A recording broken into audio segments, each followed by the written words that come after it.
अस्सलाम वालेकुम। We have to start the development of thyroid and parathyroid, लेकिन उसके लिए फेरेंजियल आर्चेस को समझना होगा because they both are related.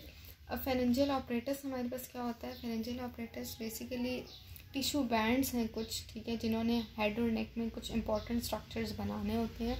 Pharyngeal apparatus में तीन चीज़ें होती हैं, आर्चेस, क्लेफ्ट्स एंड पाउचेस, ठीक है। फेरेंजियल आर्चेस हैं which are mesodermal in origin, pharyngeal clefts हैं which are ectodermal in origin and pharyngeal pouches which are endodermal in origin. अब यहाँ पे अगर हम देखें तो ये, ठीक है, दीज आर फेरेंजियल आर्चेस। बाहर की तरफ अगर हम देखें एक्टोडर्म, बाहर की तरफ एक्टोडर्म होगी तो जो एक्टोडर्मल आपके पास इन्वेजिनेशन बन रही है this is known as pharyngeal clefts, और अंदर की साइड पे जो एंडोडर्म के पाउचेस हैं these are known as pharyngeal pouches, ठीक है। तो ये तीन कंपोनेंट्स हैं और ये आपके पास फेरेंजियल ऑपरेटस बना रहे हैं। अब हम तीनों कंपोनेंट्स को अलग अलग डिस्कस करेंगे, ठीक है, कि ये कब बनना स्टार्ट होते हैं और इन्होंने आगे जाके क्या बनाना होता है। फेरेंजियल आर्चेस, फेरेंजियल आर्चेस आपके पास टोटल 6 होती हैं, जिसमें से 5th वाली रूडिमेंट्री होती है, ख़त्म हो जाती है। 4th और 5th वीक पे आपके पास बनती है फेरेंजियल आर्चेस, ठीक है। और ये कैसे बनती है? न्यूरल क्रेस्ट सेल से, जो कि एक्टोडर्म से डिराइव होते हैं।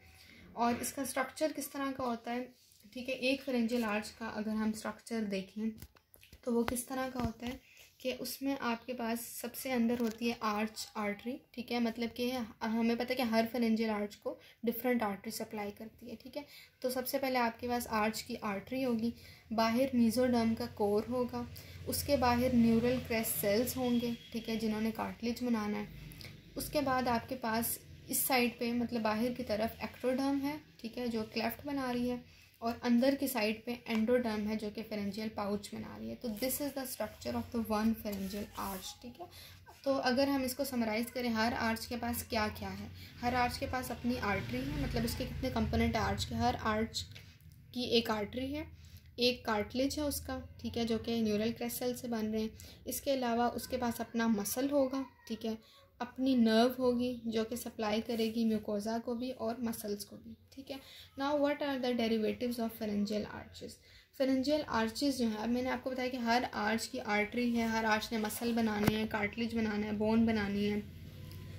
अब दिस इज़ आर्च नंबर 1, ठीक है। वैसे ये इतनी डिटेल में अभी हमने नहीं करनी फेरेंजियल आर्चेस, वो हेड एंड नेक में करनी है। सिर्फ ये आपको बताना चाहिए कि हर आर्च ने बनाना क्या क्या होता है, ठीक है। हर आर्च की अपनी आर्टरी है, अपनी नर्व है, उसने फॉर एग्जांपल अगर आर्च 1 की हम बात करें तो उसने मसल्स और मैस्टिकेशन बनाने होते हैं, इसी तरह कुछ बोन्स बनानी है, ठीक है। तो ये सारे डेरिवेटिव्स हैं फेरेंजियल आर्चेस के, जिन्हें अभी हमने नहीं करना, ठीक है। फिर what are pharyngeal pouches? Pharyngeal pouches अभी मैंने आपको बताया एंडोडर्म लाइंड पॉकेट्स होती हैं जो कि अंदर की साइड पे प्रेजेंट हैं। ये येलो वाली अगर आप देखें, ठीक है, फेरेंजियल पाउचेस ये चीज़ है, क्योंकि बाहर अंदर एंडोडर्म लाइन पॉकेट्स जो बन रही है अंदर की तरफ, उन्हें हम कह रहे हैं फेरेंजियल पाउचेस।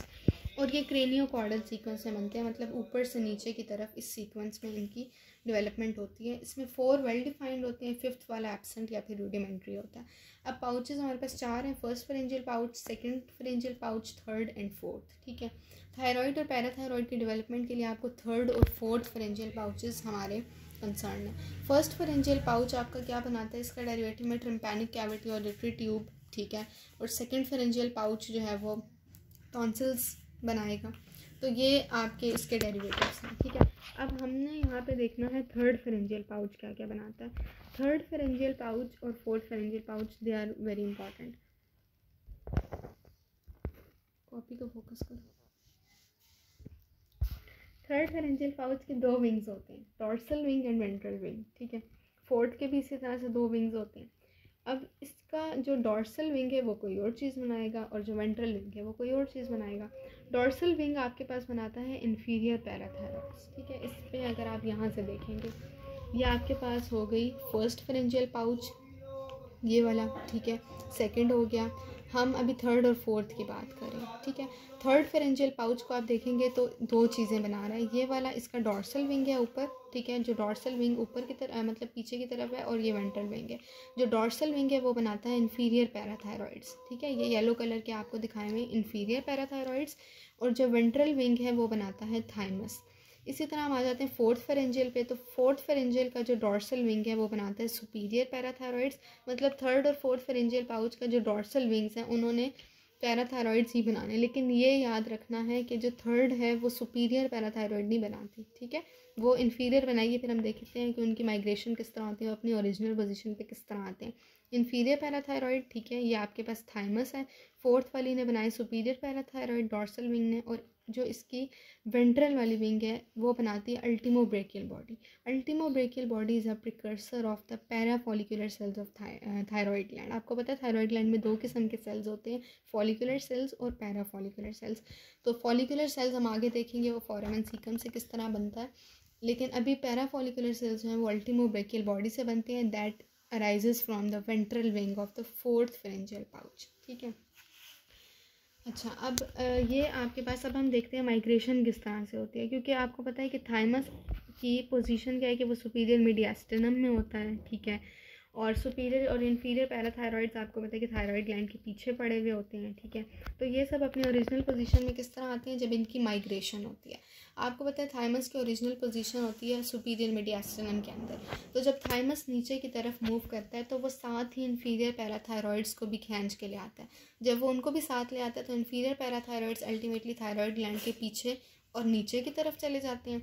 सुपीरियर पैराथायरॉइड्स जो हैं आपके पास वो ऊपर की तरफ आते हैं, मतलब पहले नीचे थे ना, वो ऊपर आके थायरॉइड ग्लैंड के ऊपर की तरफ पीछे की तरफ चले जाएंगे, और जो इन्फीरियर वाले हैं वो नीचे चले जाएंगे। और इसी तरह जो अल्टीमोब्रेकियल बॉडी है वो भी यहाँ पे आ रही है, क्योंकि उसने पैराफॉलिकुलर पोर्शन बनाना है थायरॉइड ग्लैंड का। थायरॉइड ग्लैंड का बाकी पोर्शन बन चुके हैं, वो हम देखते हैं किस तरह बनता है, ठीक है। अब व्हाट कैन बी द एबनॉर्मैलिटीज़ इस पूरे प्रोसेस में। एबनॉर्मैलिटीज़ ये हो सकती हैं अनडिसेंडेड पैराथायरॉइड्स, या तो ये हो सकता है कि जो पैराथायरॉइड्स हमने बोला है कि नीचे डिसेंड कर रहे हैं, ठीक है, इन्फीरियर वाले भी और सुपीरियर वाले ऊपर जा रहे हैं, ये प्रॉपर डिसेंड नहीं कर रहे पैराथायरॉइड इन्फीरियर वाले, ठीक है, नीचे नहीं आ रहे, प्रॉपर अपनी पोजीशन पे नहीं आ रहे। या तो हो सकता है एक्टोपिक इन्फीरियर पैराथायरॉइड्स गलत जगह पे जाके चले गए हैं, ठीक है। एसेसरी थाइमिक टिश्यू, मतलब आपके पास थाइमस तो डेवलप हुआ है लेकिन उसके और भी वो खैर उससे रिलेटेड है जो हम नेक्स्ट पार्ट करेंगे। या फिर परसिस्टेंट कॉर्ड्स बनती हैं थाइमिक टिश्यू की।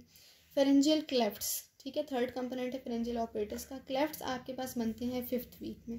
क्लेफ्ट्स अगर आप देखें तो ये मैंने आपको बताया था, बाहर की तरफ जो एक्टोडर्मल इन्वेजिनेशन होती है वो बनाती है फेरेंजियल क्लेफ्ट्स, ठीक है। फेरेंजियल क्लेफ्ट्स आपकी 5th वीक में बनते हैं। सिर्फ फर्स्ट वाला काम का होता है, बाकी सारे ऑब्लिटरेट कर जाते हैं, ठीक है। फर्स्ट वाले ने क्या बनाना होता है, ईयर के पार्ट्स बनाने होते हैं, external auditory meatus and ear drum, जो कि अभी हमारा कंसर्न नहीं है, ठीक है। अच्छा, थायरॉइड ग्लैंड की डेवलपमेंट किस तरह से होती है। आपके टंग के बेस पे एक डिप्रेशन प्रेजेंट होता है जिसे हम कहते हैं फोरामेन सीकम, ठीक है। फोरामेन सीकम जो है वहाँ से एक डक्ट डेवलप, वहाँ से एक इन्वेजिनेशन अपीयर होती है, नीचे की तरफ वो सेल्स मूव करते रहते हैं। अल्टीमेटली वो जाके एक बायलोब्ड स्ट्रक्चर बना देते हैं जिसे हम कहते हैं थायरॉइड ग्लैंड, ठीक है। और ये दोनों आपस में कनेक्टेड होते हैं with the help of the thyroglossal duct, ठीक है, इससे कनेक्टेड होते हैं। अब थायरॉइड ग्लैंड की फाइनल पोजीशन वो नीचे जा रहा है, जहाँ पे उसकी पोजीशन है, जहाँ पे उसने जाना है, वो 7th वीक तक उसकी फ़ाइनल पोजीशन अटेन हो जाती है, ठीक है। और वो फंक्शन अपना प्रॉपर स्टार्ट करते हैं 3rd मंथ पे, मतलब कि फॉलिकुलर सेल्स उसके अंदर डेवलप होना स्टार्ट होते हैं और जो भी हार्मोन सिक्रीट होने हैं वो उस वक्त सिक्रीट होना स्टार्ट होते हैं। अच्छा, नेक्स्ट इसमें क्या एबनॉर्मैलिटीज़ आ सकती हैं अच्छा, अभी इसको हम दोबारा देखते हैं। फोरामेन सीकम से मैंने आपको बताया कि सेल्स नीचे की तरफ आए, उन्होंने बना दिया थायरॉइड ग्लैंड का पोर्शन, और जो डक्ट इन दोनों को कनेक्ट करिए this is known as thyroglossal duct, जो कि इस थायरॉइड ग्लैंड को टंग के साथ कनेक्ट कर रही है, ठीक है। अब इसमें क्या एबनॉर्मैलिटीज़ आ सकती हैं, थायरोग्लॉसल सिस्ट, ठीक है। थायरोग्लॉसल सिस्ट, आपके पास सिस्ट का मतलब है कि वैसे हमें पता है ये डक्ट आपके पास डिसअपीयर हो जाती है, थायरोग्लॉसल डक्ट इसने ख़त्म हो जाना है, क्योंकि टंग का और ग्लैंड का कोई कनेक्शन नहीं होता अडल्ट में, ये ख़त्म हो जाती है। इन केस अगर ये परसिस्ट करती है और तो ये सिस्ट बना लेती है। सिस्ट की लोकेशन क्या होती है, सिस्ट कहाँ कहाँ बन सकते हैं, 3 जगह बन सकते हैं। हायोइड बोन के पास बन सकते हैं, 50% केसेस में ऐसा ही होता है। या तो टंग की बेस पे बन सकते हैं, मतलब कि जहाँ पे फोरामेन सीकम प्रेजेंट था उस रीजन में, या फिर थायरॉइड कार्टिलेजेस जहाँ प्रेजेंट है उसके आसपास कहीं सिस्ट बन सकते हैं, ठीक है। फिर आपके पास है एक टर्म थायरोग्लॉसल फिस्ट्यूला। फिस्ट्यूला का मतलब है कि 2 स्पेसिफिक स्पेसेस के बीच में कोई ओपन कनेक्शन है, ठीक है। तो अगर सिस्ट आपकी रप्चर कर जाती है तो उसके रिजल्ट में फिस्ट्यूला भी बन सकता है, मतलब वो डक्ट जो उसने सिस्ट पहले बनाए थे, ठीक है, सिस्ट इनकैप्सुलेटेड होती है, अगर वो ब्रेक कर जाती है, वो किसी चीज़ के साथ कनेक्शन बना ले, तो थायरोग्लोसल फिस्ट्यूला भी बन सकता है, ठीक है। इसके अलावा आपके पास हो सकता है एजेनेसिस ऑफ थायराइड ग्लैंड, मतलब कि एक लोब सही डेवलप हुआ होगा, एक सही नहीं हुआ होगा डेवलप, या एक एब्सेंट होगा। एसेसरी थायराइड टिश्यू आपके पास सिर्फ यहीं पे होना चाहिए, ठीक है। कभी कभी ये हो सकता है कि थायराइड टिश्यू एक्स्ट्रा भी बन जाता है, ठीक है, तो वो आपका थाइमस में बन सकता है। एक होता है एबरेंट थायराइड टिश्यू, वो आपका बेस ऑफ द टंग में उसके ज़्यादा चांसेस होते हैं बनने की, ठीक है। तो this is the development of thyroid gland. आपको पता है कि इसके दो पोर्शन थे, फॉलिकुलर और पैराफॉलिकुलर। जो फॉलिकुलर पोर्शन है वो आपके पास बनता है फोरामेन सीकम से, ठीक है, और जो पैराफॉलिकुलर है वो फोर्थ फेरेंजियल पाउच से बनता है। Hope it's clear, thank you.